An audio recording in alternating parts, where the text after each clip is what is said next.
dawladdiina soo fargelisa shirkadaha soo fargeliya inaan niraahno war annaga ma soo fargelin kartaan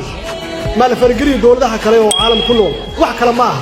waxa laga faa'iideysanayaa qaybsanaanshaheena inaan qaybsannahay iyo ka faa'iideysanayaan waxay ka faa'iideysanayaan tabardarradeena ka faa'iideysanayaan laakiin wallaahi ma yaqaanaan Soomaali ma yaqaanaan waxaan noo wada ballanahay kulligeen iyo guud ahaan shacabka Soomaaliyeed inaan u istaagno dalkeenna inaan difaacno carruurteenna iyo mustaqbalkooda inaan difaacno soo saas ballan ilaahay maaha waa qaadeen soo maaha annaguna waa idin garab taagannahay maaha waa idin hor soconnaa waana guulaysanaynaa insha allah waxaana ka tegaysaan taariikh wanaagsan marka waxaa loo baahan yahay sidii aad magaaladan uga erideen Sibiid iyo Caanool aad uga erideen oo aad uga adkaateen inaad u difaacataan magaaladan shacabka magaaladan degan oo muddo dheer ay gumaysi ku hayeen aad ka difaacdaan waa yeelaysan Soomaha waa ka difaacaysan Soomaha marka waxa la rabaa inaad soo jeedaan inaad seexan inaad meesha joogaan aad ugu tagtaan shacabkiina inaad difaacdaan waa fulayo waxay yaqaanaan inay shacabka qarxiyaan inay carruurta laayaan laakiin wiilal idinkoo kala ah marna hortiin ma imaanayaan mana idin soo wajahayaan maxaa yeelay waxay og yihiin inaad la hortaagan tihiin geesinimo dhiiranaan inaad la hortaagan tihiin waxaan ugu tagaynaa meel kasta ay joogaan annaguna waa idin garab taagannahay ma maqlaysaan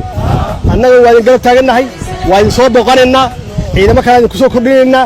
waa bacsanaynaa ilaa ay tirtirmaan shacabka Soomaaliyeed meel walba ay joogaan dalka iyo dibaddiisaba aan ka codsado inay taageeraan geesiyaasha ciidanka xoogga dalka Soomaaliyeed oo mar walba u taagan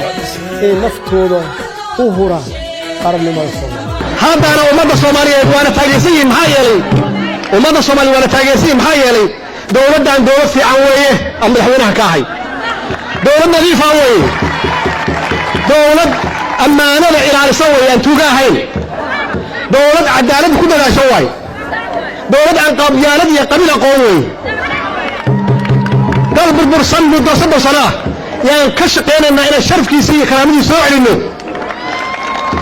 4 qof iyo 10 qof iyo 20 qof oo dana shakhsi wata oo argagixisada ay ku soo dhexdhubanayaan magac naga hadleen maayaan gacan biras kaga qabanaynaa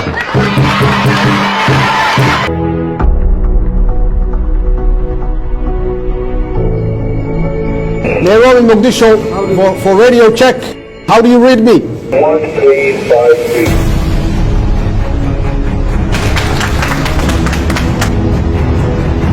hawadeenna maanta gacanteena ku jirtaa waxay kan qayb ka tahay dadaalka ay dawladdan ay waday haddana maanta kulligeen aan markhaati ka nahay maalintan taariikhiga ah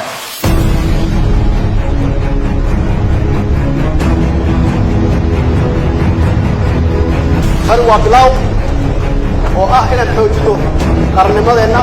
inaan xoojino waxaan noogu xigi doonaa insha allah inaan soo ceshanno kontroolka baddeenna